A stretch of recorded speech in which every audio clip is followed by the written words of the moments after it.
Comme vous le savez, cela fait maintenant plusieurs semaines que nous découvrons et redécouvrons les actions de Dieu dans la Bible, la façon dont Dieu parle, la façon dont Dieu intervient. Et en effet, ça fait pratiquement 2 mois que nous avons découvert au travers de Moïse, de Josué, de Joël, de Jérémie, d'Abraham, de tout plein de personnages de la Bible, avec différentes situations, différentes circonstances, la manière dont Dieu intervenait, la manière dont Dieu parlait. Et ce matin encore, on veut s'arrêter et découvrir encore pour un autre événement, pour encore d'autres situations, la façon dont Dieu parle. À l'extérieur, nous entendons que Dieu est inexistant, que Dieu est mort, que Dieu est inefficace. Mais ça fait 2 mois que l'on découvre et redécouvre à quel point Dieu, dans la Bible et dans notre vie, dans notre quotidien, à quel point Dieu est vivant, à quel point Dieu est efficace, à quel point Dieu a un message pour chacun d'entre nous. Alors ce matin, je vous propose qu'on puisse s'arrêter encore sur une autre personne de la Bible, et en particulier, c'est le fameux, le célèbre Abraham. J'ajoute le célèbre Abraham parce qu'il est considéré, encore à l'heure actuelle, comme le père des Hébreux, le père des Israélites, le père des Juifs, le père de la nation d'Israël encore à l'heure actuelle. C'est un homme extrêmement important. Il n'est pas seulement le père d'une nation, mais il est également considéré comme le père de la foi. Parce que dans sa vie, dans ses démarches, au travers des événements qu'il a vécus, il a exprimé sa foi envers Dieu, et il est peut-être la première personne parmi les Israélites, parmi les Hébreux, à avoir exprimé la foi. Il est le père de la foi. Il a donc certainement quelque chose à nous apprendre ce matin. Alors je vous propose qu'on puisse nous arrêter ce matin sur ce fameux Abraham et savoir quels événements l'ont conduit à avoir cette foi, à exprimer cette foi si particulière. Premièrement, si je fais un mot de contexte très rapidement en 1 minute, Abraham ne s'appelle pas vraiment Abraham, mais son premier prénom, le prénom initial, est Abram. Un petit peu condensé, avec un H et un A en moins. On verra tout à l'heure le pourquoi ce nom a changé. Il s'appelle Abram, il vit avec son père Terach et avec certainement toute sa famille, comme ça se faisait à l'époque, avec les oncles, les tantes, les cousins, enfants, petits-enfants. Sauf que la particularité d'Abram et de sa femme Sarai, c'est qu'ils n'ont pas d'enfants. Ils sont issus d'une famille qui est assez aisée. Ils ont des serviteurs, des servantes, ils ont énormément de biens, ils ont du bétail. Ils sont une famille aisée. Il y a un élément en plus qu'il faut ajouter pour comprendre parfaitement le contexte, c'est que Terach, père d'Abraham, est un bon collectionneur d'idoles de bois, d'idoles de pierre. C'est son ADN que d'avoir ces idoles, d'avoir une religion qui mixte les superstitions avec une forme de syncrétisme vis-à-vis des autres religions autour de la région, autour du pays. Il y a ces idoles de pierre, de bois, on le découvre bien plus tard dans la Bible, mais on le découvre également dans des récits annexes de la tradition juive, que Terach avait des idoles, énormément d'idoles. Abraham a vécu et grandi dans ce milieu, dans ce contexte. Et à un moment donné, dans sa routine de vie, dans sa tranquillité de vie, à un moment où on ne s'y attendait pas, Dieu s'adresse à Abraham. Et je vous propose qu'on puisse lire ensemble ce message. Genèse chapitre 12. L'Éternel dit à Abraham, « Va, quitte ton pays, ta famille et la maison de ton père pour te rendre dans le pays que je t'indiquerai. Je ferai de toi l'ancêtre d'une grande nation. Je te bénirai, je ferai de toi un homme important et tu deviendras une source de bénédiction pour d'autres. Je bénirai ceux qui te béniront et je maudirai ceux qui t'outrageront. Tous les peuples de la terre seront bénis à travers toi. » Abraham partit donc comme l'Éternel le lui avait demandé, et Lot, son neveu, s'en alla avec lui. Abraham était âgé de 75 ans lorsqu'il sortit de Charan. Voici donc ce qu'on vient de lire. À un moment donné dans la vie d'Abraham, Dieu lui envoie ce message. Et ce message est simple. « Va, quitte ton pays, ta famille, la maison de ton père. Je t'indiquerai un pays et je ferai de toi l'ancêtre d'une grande nation. » Sous-entendu, il aura une descendance, il aura des enfants. Voici donc la promesse de Dieu. Je t'enverrai vers un pays et tu auras une descendance. Abraham entend ce message et la dernière phrase que nous venons de lire nous dit qu'Abraham part donc conformément à ce que Dieu lui a dit. Point à la ligne. Pas d'autres détails. Pas d'autres informations. C'est pourtant le premier des événements important de la vie d'Abraham, et pourtant nous n'avons pas non plus de détails, nous n'avons rien de plus. Pourtant, si l'un d'entre nous, dans les jours à venir, dit qu'il a entendu une voix, et que cette voix lui dit de tout quitter, de tout abandonner, et d'aller vers des promesses complètement folles que de changer de pays, chacun d'entre nous, on s'arrêterait, on en discuterait avec notre époux, notre épouse, notre famille, on en discuterait avec des amis chrétiens, on en discuterait avec le pasteur, avec les anciens, les responsables de l'Église. On vérifierait dans la Bible si la parole un peu folle que nous venons d'entendre est vraie. On regarderait au travers peut-être de d'autres histoires, de d'autres témoignages. On vérifierait au travers de la prédication si la voix de Dieu qu'on a entendue est certaine. Parce que quelle parole folle que de tout quitter pour aller dans un lieu inconnu. Abraham n'avait pas d'église. Il n'avait pas de pasteur. Il n'avait pas de chrétiens autour de lui. Il n'y avait pas de temple, il n'y avait pas de synagogue. Il n'y avait rien. À ce moment-là, il ne connaît même pas Dieu. Au contraire. Autour de lui, il n'y a que des idoles. Il est dans cette culture où il y a ces superstitions et ces religieux et ces autres religieux, ce mélange de religions. Il n'y a rien. Et pourtant, le texte nous dit qu'il se lève et qu'il part. Il fait absolument confiance à Dieu.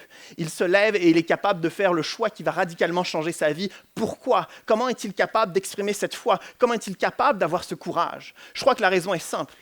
Il a toujours vécu pendant 75 ans avec des idoles mortes, inanimées, qui ne parlent pas. Un bout de bois, un bout de pierre ne parle pas, ne s'adresse pas à lui. Mais à un moment donné, dans son quotidien mort, dans son quotidien qui n'est pas vivant, qui ne parle pas, qui ne s'adresse pas à lui, il y a la voix de Dieu qui résonne. Et cette simple voix, cet appel à quitter son pays, il est prêt à croire. Il est prêt à croire cette voix, il est prêt à croire à Dieu parce qu'il comprend que ce Dieu est vivant. Je crois que nous devons comprendre, nous devons en prendre conscience chaque jour que notre Dieu est vivant. Ce n'est pas un Dieu mort, ce n'est pas un petit Dieu, ce n'est pas un Dieu lointain, mais c'est un Dieu vivant. Et il nous appelle à des pas de foi, il nous appelle à avancer, il nous appelle à grandir. Ce n'est pas comme ce que le médecin, ce que les avocats, ce que le gouvernement, ce que nos collègues de travail, ce que notre patron va nous dire, qui doit nous influencer. Mais ici, en l'occurrence, il y a quelque chose qui est bien vivant, bien plus, qui va radicalement changer la vie d'Abraham, et c'est la voix de Dieu. Il y a des milliers de religions, des milliers de philosophies différentes, des centaines d'activités qui sont censées nous aider au quotidien, mais il y a une voix qui doit sortir du lot. C'est la voix de notre Dieu vivant qui nous appelle à avancer, et c'est cette voix qu'Abraham va écouter. Amen. Élan de foi extraordinaire de la part d'Abraham. Et à ce moment-là, on dit qu'il a bien raison de se faire appeler, en tout cas que les autres l'appellent le père de la foi, vu la foi qu'il vient de démontrer un instant. Mais poursuivons le texte. Abraham parcourut le pays jusqu'au lieu nommé Sichem, jusqu'aux chênes de Morée. Les Cananéens étaient alors dans le pays. L'Éternel apparut à Abraham et lui dit « Je donnerai ce pays à ta descendance. » Abraham érigea là un autel à l'Éternel qui lui était apparu. Et 2-3 versets plus loin, il est dit « Une famine survint dans le pays. » Alors Abraham se rendit en Égypte pour y séjourner quelque temps, car la famine sévissait dans le pays. Abraham part donc conformément à ce que Dieu lui a demandé. Il se lève, il part et il s'arrête dans le pays, dans la région de Sichem. Et l'Éternel lui apparaît et lui dit « Je vais donner ce pays à ta descendance. » Abraham vient d'arriver dans le bon pays, dans ce fameux pays que Dieu lui promet. Rappelez-vous, Dieu lui avait promis 2 choses. Premièrement, je t'enverrai vers un pays. Et deuxièmement, tu auras une descendance. Et bien sur la liste des 2 promesses de Dieu, il y a déjà une des promesses qui est accomplie. Extraordinaire. Et Abraham comprend que c'est l'accomplissement de Dieu, alors il fait un autel. C'est comme un mémorial pour se rappeler que ce jour-là, à ce moment, dans ce lieu précis, il y a un événement notable, et cet événement, c'est la fidélité de Dieu. C'est que Dieu a accompli en effet sa promesse. Amen. Je trouve que c'est extraordinaire de voir à quel point si rapidement Dieu agit. Et le dernier verset nous dit « La famine survint dans le pays, et Abraham doit quitter le pays. Et il se rend en Égypte. » L'accomplissement de Dieu a été extrêmement court. Il y avait ses promesses. Dieu a déjà répondu à une promesse si rapidement et finalement, Abraham doit déjà quitter le pays parce que la famine arrive. Et ce n'est pas terminé parce qu'il y a un autre verset dans le chapitre juste précédent qui ne sera pas affiché. C'est dans le chapitre 11, le chapitre juste avant, décidément. Ah oui. Dans le chapitre juste avant, il y a un verset qui nous dit, en parlant de la femme d'Abraham, Sarai était stérile, elle ne pouvait pas avoir d'enfant. Et il y a à ce moment-là une réalité qui qui est incohérente avec la promesse de Dieu. Dieu l'envoie dans un pays, il arrive dans le pays et il doit aussitôt quitter le pays parce qu'il y a la famine. Dieu promet une descendance, mais finalement sa femme est stérile. Il y a comme un décalage entre l'accomplissement des promesses de Dieu et ce qu'Abraham constate. Abraham constate la famine et la stérilité, alors que les promesses de Dieu sont incohérentes avec les constats d'Abraham. Il y a ce sentiment de malaise et de souffrance, il y a cette vérité qui apparaît pour Abraham, et cette vérité est simple, c'est qu'il y a des difficultés dans le plan de Dieu. Il y a des difficultés malgré les promesses de Dieu. Cette vérité, elle est apparue à Abraham, mais cette vérité, elle nous apparaît tous. Il y a quelques jours, j'ai entendu un pasteur il a plusieurs décennies de ministère devant lui. Il disait que dans les premières années de son ministère, il mettait beaucoup l'emphase sur avec Jésus, tout se passe bien, tout est rose, vraiment tout est nickel, les difficultés s'en vont, les épreuves très faciles parce que Dieu fait en sorte que tout se passe bien. Et il regrettait parce que ce n'était pas la vérité. Parce qu'à un moment donné, dans notre vie, nous constatons une vérité simple, c'est que même si nous sommes avec Dieu, même si nous suivons Christ, les difficultés sont quand même présentes. Et à ce moment-là, Abraham constate la stérilité de sa femme, il constate la famine dans le pays, et cela vient occulter toutes les promesses de Dieu. On va le voir dans les versets qui suivent. Le comportement qui va suivre d'Abraham va être un homme qui souffre, un homme qui a peur. Parce qu'à ce moment-là, la famine et la stérilité a occulté sa vision de Dieu. Il n'a plus du tout de conscience de Dieu. Et je crois que c'est un défi pour chacun d'entre nous. Que lorsque les défis arrivent, nous puissions toujours regarder à Dieu. On l'a entendu il y a un instant dans une parole de Dieu pendant le moment de prière. On l'a chanté tout à l'heure dans le chant « Mon secours est en toi ». Il faut fixer nos regards jusqu'à Dieu. Mais c'est tellement dur quand les défis arrivent, quand les conflits familiaux viennent gangréner notre perception de Dieu, quand à un moment donné l'atmosphère professionnelle est tellement pesante qu'on ne sait plus du tout où est Dieu, quand les soucis de santé viennent nous faire mal, quand c'est un de nos proches qui souffre et ça fait tellement mal, on ne sait plus où est Dieu. Et on a l'impression que ces sujets sont terminés. On accepte finalement le conflit familial, on accepte finalement l'atmosphère morose et oppressive au travail, on accepte finalement la maladie parce que Dieu ne peut plus rien. Dieu est parti. Parce qu'il y a la famine, la stérilité, il y a tous les défis qui sont là et on préfère juste, comme Abraham, fuir. Voici ce Abraham rempli de peur, avec Sarai, sa femme, qui se déplace donc en Égypte. Voici ce que le texte nous dit. Toujours Genèse chapitre 12, c'est les versets qui suivent. Lorsqu'Abraham approchait de l'Égypte, il dit à Sarai, sa femme, « Écoute, je sais que tu es très belle. » Beau petit compliment. « Quand les Égyptiens te verront, ils se diront, c'est sa femme. Ils me tueront et te laisseront en vie. Dis-leur donc que tu es ma sœur, pour qu'on me traite bien à cause de toi. Ainsi, grâce à toi, ma vie sera épargnée. » Est-ce qu'il y a des couples qui sont scandalisés à l'instant T de voir que Abraham fait passer sa femme pour sa sœur parce qu'il a peur, parce qu'il a honte, parce qu'il se sent mal? À ce moment-là, il veut faire passer sa femme pour sa sœur.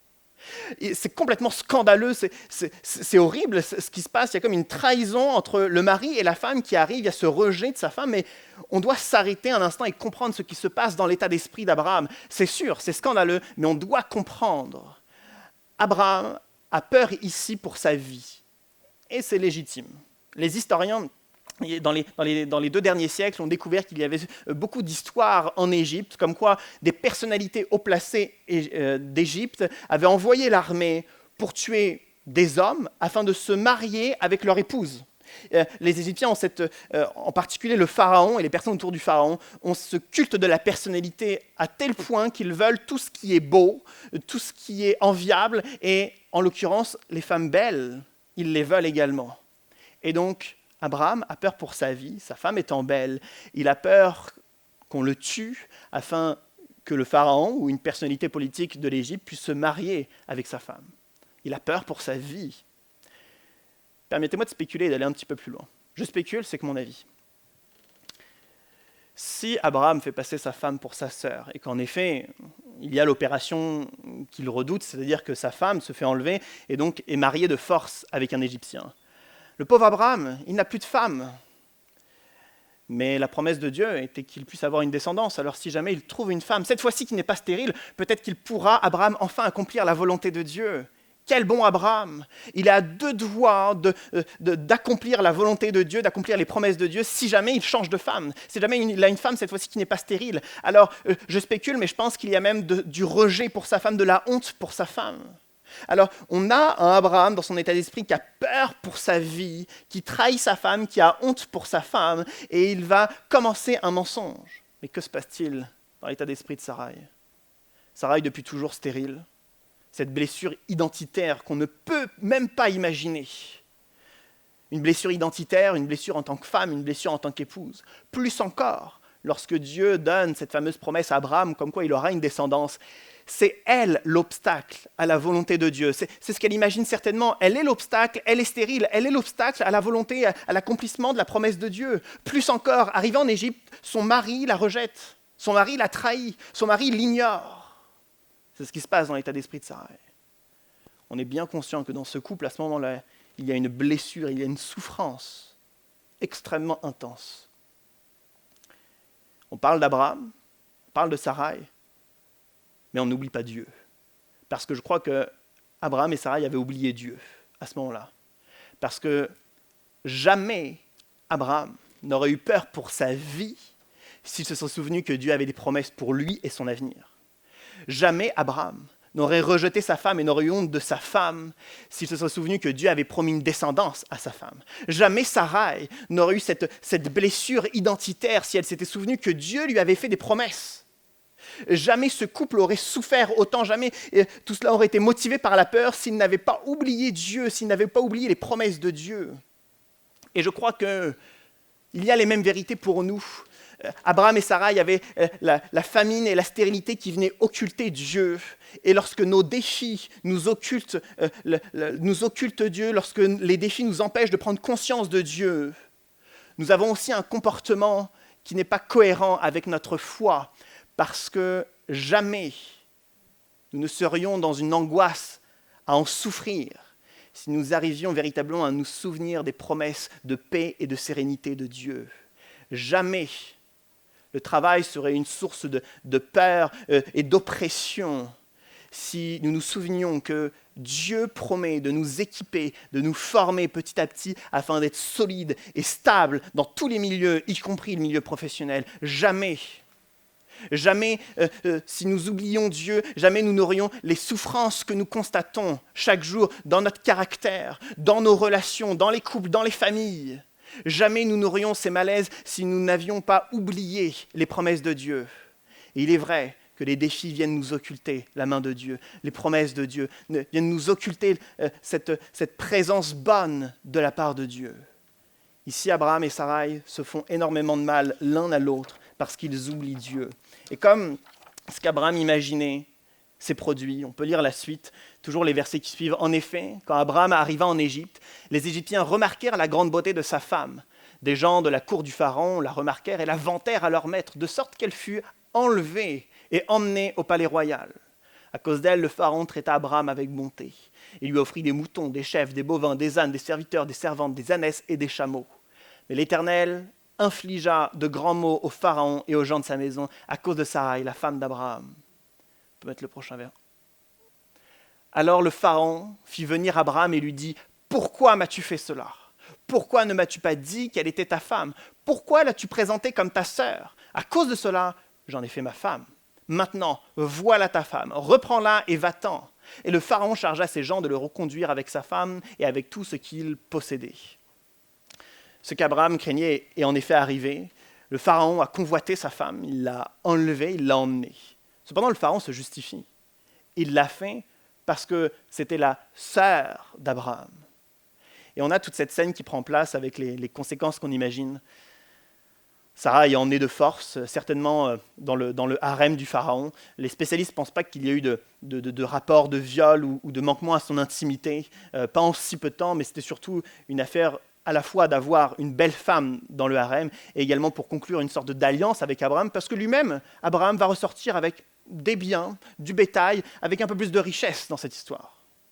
Si l'histoire s'arrête là, nous avons donc Sarai qui devient une des femmes du Pharaon, pas plus, et nous avons Abraham qui devient un nouvel Égyptien riche, et sa vie, ça serait arrêté là.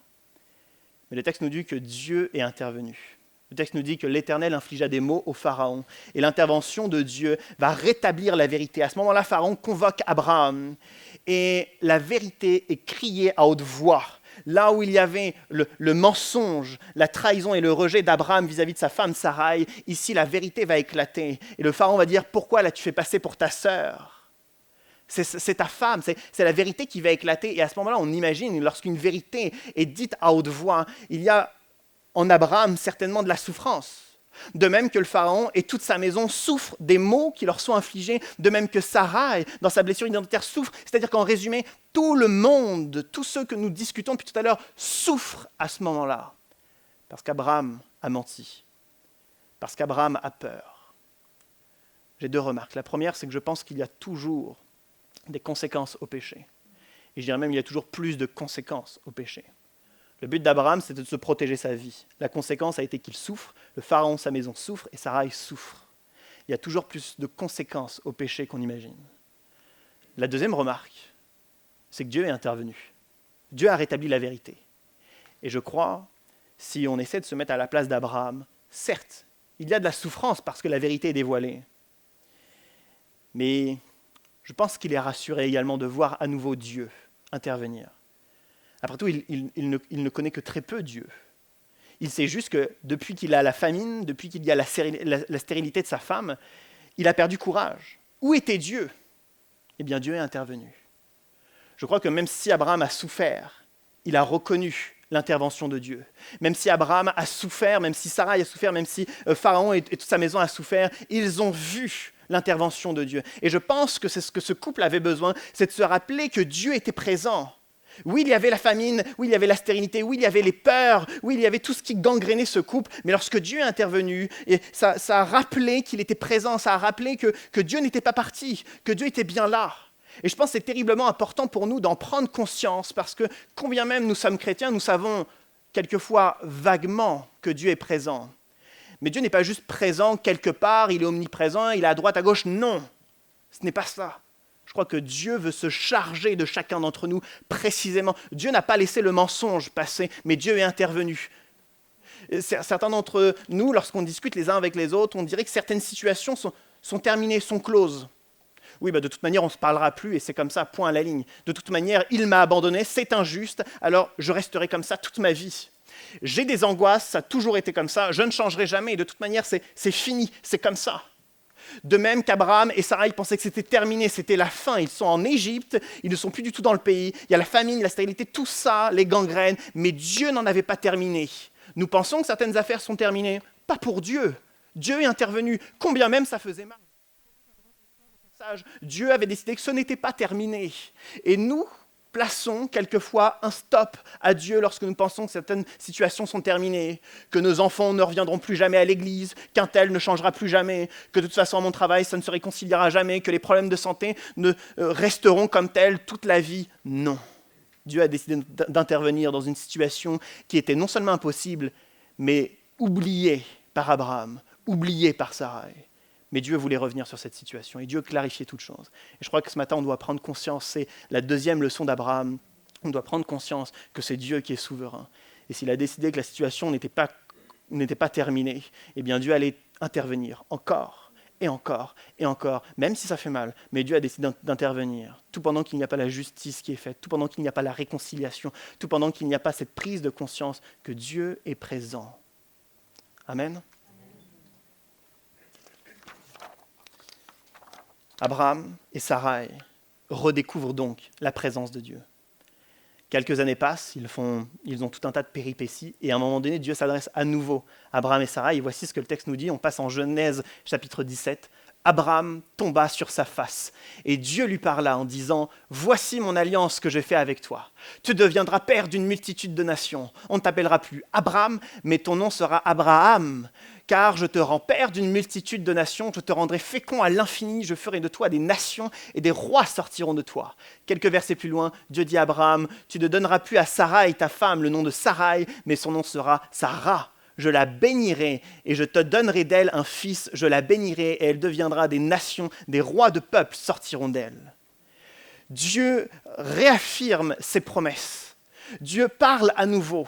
Et c'est tellement rassurant pour nous, alors qu'on lit cette histoire, de savoir que Dieu ne parle pas qu'une fois. Mais Dieu ne cesse de parler encore et encore. Dieu ne cesse de nous rassurer. Dieu ne cesse de rappeler ses promesses. Dieu ne parle pas simplement le jour de notre conversion, mais 1 an plus tard, 5 ans plus tard, 10 ans plus tard, 50 ans plus tard, 50 ans de vie chrétienne. Dieu a encore un message pour nous. Dieu va encore nous faire progresser. Dieu va encore que nous exprimions notre foi. Et ici, en l'occurrence, Dieu rappelle sa promesse et il va aller un peu plus loin. Dieu va changer l'identité d'Abraham et de Sarai. Abraham devient Abraham. Abraham, la forme contractée sans le H et le A, signifie père exalté, littéralement. Mais les commentateurs sont tous d'accord pour dire que ce n'était pas vraiment un bon titre. Au contraire, c'était un lot de consolation. Pour le fameux homme qui n'a pas de père, on va le rassurer, on va le consoler, on va l'appeler père exalté.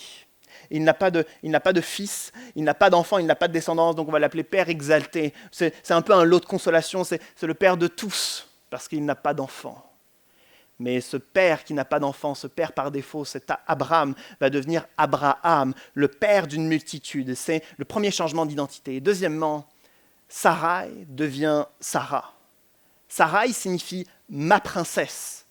Et on imagine aisément dans les bouches de son mari, lorsqu'il appelle Sarai, lorsqu'il appelle « ma princesse », c'est son épouse, c'est sa femme. Et Sarah signifie « princesse », juste « princesse ». Ce n'est plus la princesse d'Abraham, ce n'est plus uniquement juste sa femme, juste son épouse. Elle est maintenant bien plus que ça, elle est une princesse, elle est la princesse, elle est la mère d'une nation, elle est celle qui va devenir une mère, celle qui a toujours été juste la femme d'eux va devenir une mère, elle va avoir une destinée, elle a également la promesse de Dieu pour elle. Ce changement d'identité signifie que Abraham et Sarah deviennent le père et la mère d'une multitude. C'est Dieu qui réaffirme sa promesse, mais c'est plus encore. Parce que j'ai l'impression que l'exemple que je vais donner va paraître si ridicule, mais tellement vrai dans leur quotidien.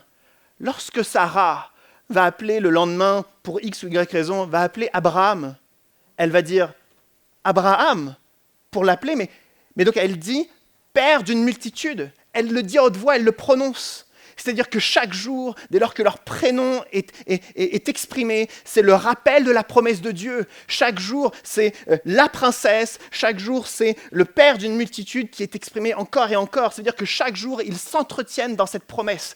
Chaque jour, ils poursuivent ce rappel de la promesse de Dieu que oui, en effet, Dieu va nous donner un enfant. Oui, Dieu va nous donner une descendance. À ce moment-là, ils n'ont pas encore leur fils légitime en commun, Isaac. Leur futur fils n'est pas encore né. Et pourtant, toutes les fois où ils s'appellent, ils rappellent la promesse de Dieu. J'aimerais dire que Christ nous a donné une nouvelle identité à chacun d'entre nous. Nous sommes passés de la mort à la vie. Nous sommes passés de ceux qui étaient tristes à ceux qui sont sereins, de ceux qui ont peur à ceux qui sont vivants. Dieu a changé notre identité. Dieu nous a transformés de l'intérieur. Mais encore faut-il que l'on s'entretienne dans cette vérité. Encore faut-il que chaque jour, on réaffirme les promesses de Dieu. C'est tellement dur de constater qu'après quelques mois, qu'après X années ou X décennies de vie chrétienne, l'identité que nous avons en Christ s'est fragilisée parce qu'on a arrêté de s'entretenir dans ces promesses. Je crois qu'Abraham et Sarah, ils portent bien leur prénom parce que chaque jour, ils se rappellent qu'ils sont le père et la mère d'une multitude. Mais toutes les fois où j'oublie de m'entretenir dans les promesses de Dieu, j'oublie les promesses de Dieu. Je crois que si depuis 2000 ans, l'Église ne cesse de lire la Bible, de lire la parole de Dieu, de la méditer, de prier, de faire des réunions, de faire des projets, de se rencontrer en communauté, de jeûner et de prier, d'être généreux dans nos actions sociales. Si l'Église ne cesse de vivre depuis 2000 ans, c'est parce que l'Église veut s'entretenir dans les promesses de Dieu. Et je crois que lorsqu'on déconnecte avec Dieu, on oublie ses promesses, on oublie notre identité de chrétien et nous ne sommes plus ce que Dieu nous a appelés à être. La vie disparaît. La sérénité et la paix disparaît. Ce que Dieu avait fait dans notre vie disparaît. Nous devons nous entretenir dans les promesses de Dieu. Amen. J'ai juste un dernier passage à lire. Un dernier paragraphe. Mais avant de le lire, comprenons donc la situation. Abraham était parti dans un élan de foi dans le pays promis. Finalement, la famine et la stérilité l'ont ébranlé. Il a eu peur. Il a commis des erreurs, trahison, rejet, honte. Et après un lot de souffrance, Dieu a rétabli la vérité. Et Dieu leur a donné un nouveau nom. Ils sont devenus le père et la mère d'une nation. Ils se sont entretenus dans les promesses de Dieu. Et maintenant, cet Abraham, cette Sarah, remplis de foi, ils ont un autre événement que j'aimerais qu'on puisse lire ensemble. Genèse chapitre 20. Abraham partit de là pour la contrée du Midi. Il s'établit entre Kadès et Shur et fit un séjour à Guérar. Abraham disait de Sarah, sa femme, « C'est ma sœur ». Abimélec, roi de Guérar, fit enlever Sarah. Alors Dieu apparut en songe à Abimélec pendant la nuit et lui dit « Voici, tu vas mourir à cause de la femme que tu as enlevée, car elle a un mari. » Abimélec, qui ne s'était point approché d'elle, répondit « Seigneur, feras-tu périr même une nation juste? Ne m'a-t-il pas dit « C'est ma sœur » et elle-même n'a-t-elle pas dit « C'est mon frère » Est-ce que cette histoire vous dit quelque chose? On a l'impression qu'on a lu une histoire très similaire il y a un instant. Il s'est passé 24 ans plus tôt, exactement la même histoire. Abraham, rempli de peur, faisait passer Sarai, sa femme, pour sa sœur vis-à-vis de l'Égypte, vis-à-vis du Pharaon. Il y a eu un lot de souffrance, il y a eu trahison, échec, et finalement Dieu a rétabli la vérité. 24 ans plus tard, il se passe la même chose. Nouvelle région, contrôlée d'ailleurs par les Philistins, Abimélec est le roi des Philistins. Et à nouveau le mensonge, à nouveau la trahison. Et là, j'ai des difficultés quand je lis ce passage, parce qu'on s'attend, à un moment donné, qu'Abraham apprenne de ses leçons, qu'il ait enfin confiance en Dieu, qu'il arrête d'être motivé par ses peurs, qu'il s'en sorte, que son caractère change, qu'il soit enfin transformé, qu'il ait un autre rapport avec sa femme, et pourtant, 24 ans plus tard, même erreur, même faute, même difficulté, même trahison, même souffrance. Cet événement va se clore de la même manière qu'avec le Pharaon 24 ans plus tôt, où Dieu va rétablir la vérité et la souffrance des époux va encore se faire sentir. Pourquoi retombe-t-il dans les mêmes travers? Pourquoi retombe-t-il dans les mêmes erreurs? La vérité, c'est que je m'attendais au fur et à mesure de l'histoire qu'Abraham s'en sorte, qu'il soit le héros de l'histoire et qu'il change. Et honnêtement, c'est seulement à la fin de sa vie, ou au travers d'un ou deux événements, on va voir qu'Abraham est différent. Mais pendant des années et des décennies, on a l'impression qu'il va d'erreur en erreur et son caractère ne change pas, son état d'esprit ne change pas.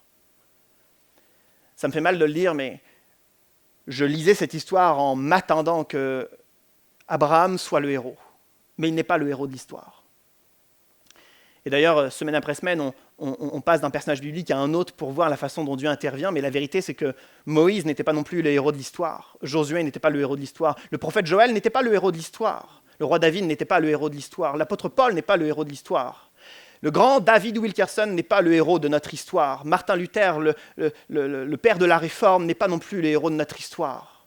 Il n'y a pas un pasteur de notre génération qui est le héros de l'histoire. Il n'y a pas un chrétien, un prophète ou un apôtre de notre époque qui est le héros de notre histoire. Mais c'est Dieu le héros de l'histoire. On le sait parce que c'est Dieu qui a appelé Abraham. C'est Dieu qui a pardonné à Abraham et Sarah leur manque de foi. C'est Dieu qui a rétabli la vérité. C'est Dieu qui a consolé ce couple. C'est Dieu qui a changé leur identité. C'est Dieu qui, dans cette histoire, va à nouveau les pardonner. C'est Dieu qui va les accompagner. C'est Dieu qui va les transformer de l'intérieur. C'est Dieu qui est, du début jusqu'à la fin de cette histoire, le héros. Et pourtant, alors qu'Abraham et Sarah arrivent dans une nouvelle région, avec Abimélec, roi de cette région, Abraham retombe dans ces mêmes erreurs. Pourquoi ? Parce qu'il pense être encore le héros de l'histoire. Il a peur, donc sa réaction est simple. Je vais utiliser la même stratégie que la dernière fois, je vais faire passer ma femme pour ma sœur. Quelle erreur! Il utilise à nouveau ses propres stratégies. Il pense être le héros de l'histoire, il pense avoir les bonnes idées, il pense avoir les bonnes compétences. Quelle erreur! Il n'a toujours pas appris la leçon. Seulement à la fin de sa vie, il apprendra la leçon, mais pas à ce moment-là. J'aimerais dire que nous devons apprendre le plus tôt possible la leçon. Dieu est le seul héros de notre histoire. Aucun d'entre nous n'avons ni les compétences, ni le talent, ni les capacités, ni le savoir-être pour pouvoir répondre à nos défis, pour pouvoir être forts dans l'épreuve. Aucun d'entre nous n'avons des compétences surhumaines pour pouvoir être le héros de l'histoire. Parce que face aux défis, pour tout le monde, l'angoisse vient. Face aux défis, pour tout le monde, la lutte, la vengeance arrive. Pour tout le monde, face à l'injustice, on a ce goût de vengeance qui peut arriver. On a quelquefois la tristesse qui nous tire vers le bas. Tous, d'une manière ou d'une autre, nous n'avons pas le bon comportement. Nos émotions vont dans tous les sens. Nous ne savons pas quoi dire, nous ne savons pas quoi faire. Aucun d'entre nous ne sommes capables de réussir les défis. Alors, l'histoire d'Abraham, c'est la troisième et dernière leçon pour sa vie, et je crois pour nous ce matin, c'est que si nous restons encore le héros de notre histoire avec nos plans, nos stratégies, nos méthodes, notre état d'esprit, il va y avoir encore de la souffrance. Et encore. Et chaque défi, chaque étape, bon courage. Comme Abraham, ça va être dur. Comme pour Abraham, son couple est difficile, son travail c'est difficile, tout est difficile, tout est dur. Il n'y a que de la souffrance dans sa vie. Ou sinon, à la différence d'Abraham, en tout cas, à la fin de sa vie, il le fera, mais à la différence, à l'instant T, de ce que lui a fait, de ce que lui a choisi, c'est qu'au lieu d'être motivé par nos peurs, et ensuite de chercher par soi-même toutes les solutions, c'est que lorsque la peur vient, lorsque les défis viennent, on laisse Dieu être le héros de l'histoire. Quand vient l'ennemi, je ne suis pas le gladiateur prêt à me battre, mais seul Dieu est capable de se battre à ma place. L'apôtre Paul va prendre cette image d'un tribunal avec un avocat, et si je suis injustement accusé, j'ai beau avoir toutes les preuves, jamais je réussirai à m'innocenter parce que je ne suis pas un avocat. Je n'ai ni les compétences, ni le vocabulaire, ni rien, mais seul Christ est un avocat. Seul Christ est capable de faire le travail dont je ne suis incapable de faire. Je crois qu'il est temps pour nous de savoir marcher en arrière et de laisser Dieu être au premier plan. La difficulté, la voici. Ça peut être une belle phrase théorique que de dire que Dieu devient le héros de notre vie, mais ça sous-entend qu'on va lui obéir, ça sous-entend qu'on va lui faire confiance, ça sous-entend qu'on va faire tout ce qu'il va nous demander de faire. Ça sous-entend que lorsque Dieu va nous demander de marcher vers la réconciliation, ça veut dire qu'on n'attend pas que ça se passe, ça veut dire qu'on va marcher vers la réconciliation. Ça veut dire que lorsque Dieu va nous dire « sois un exemple dans ton travail », ça veut dire qu'on va devoir être un exemple dans le travail. Lorsque Dieu va nous demander de changer ce que nous disons ou ce que nous faisons, ou notre rapport avec la critique et les murmures, eh bien nous devrons obéir.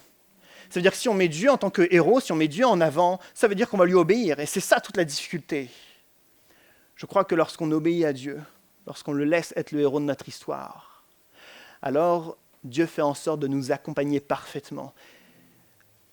La personne que nous venons de découvrir et redécouvrir ensemble ce matin, Abraham, il est surnommé le père de la foi. De tous les événements qu'on a vus, il ne ressemble pas du tout au père de la foi. Il ressemble à un menteur, à un traître, à quelqu'un qui a honte, à quelqu'un qui est motivé par sa peur. Pourtant, il est bien appelé le père de la foi. La raison est simple. C'est parce qu'à un moment donné dans sa vie, il a mis Dieu en avant. Dieu est devenu le héros de sa vie et il a commencé à obéir à Dieu. Il a fait, au travers des derniers événements de sa vie, des pas de foi extraordinaires, des actes d'obéissance improbables. Mais grâce à ça, on l'appelle aujourd'hui le père de la foi. Et c'est le père d'une nation, c'est le père du royaume d'Israël à l'heure actuelle, c'est le père de la foi. Et je crois que si les uns et les autres, nous voulons être de ces hommes et de ces femmes de foi, il va falloir reconnaître que nous avons besoin que Dieu soit au centre, que Dieu soit le héros de notre vie. Amen. Peut-être que Stéphanie, tu peux venir, on va rechanter le chant qu'on a chanté tout à l'heure, « Mon secours est en toi ». Ce chant tout à l'heure m'a interpellé, même la parole qui a été donnée tout à l'heure pendant le moment de prière. Autant ce chant que la parole qu'on a entendue nous pousse à lever nos yeux jusqu'à Dieu. La parole qu'on a entendue tout à l'heure nous parlait de difficultés et de défis. Tout le monde en a, différents, mais tout le monde en a. Tout le monde a ses difficultés. Mais autant le chant qu'on s'apprête à chanter que la parole qu'on a entendue nous a encouragés à lever nos yeux jusqu'à Christ. Je crois que c'est un encouragement à laisser Dieu être le héros de notre histoire. Je crois qu'il est temps de confier à Dieu les situations qu'on a considérées jusqu'alors comme terminées parce qu'impossibles, parce qu'on ne sait pas quoi faire, parce qu'il n'y a pas de solution. On confie cela à Dieu. Et je crois que lorsqu'on confie cela à Dieu, Dieu s'en charge, Dieu s'en occupe, et Dieu commence à travailler notre cœur, le cœur des uns et des autres. Alors je pense que si on veut voir Dieu à l'œuvre dans notre vie ce matin, eh bien, chantons ce chant tous ensemble.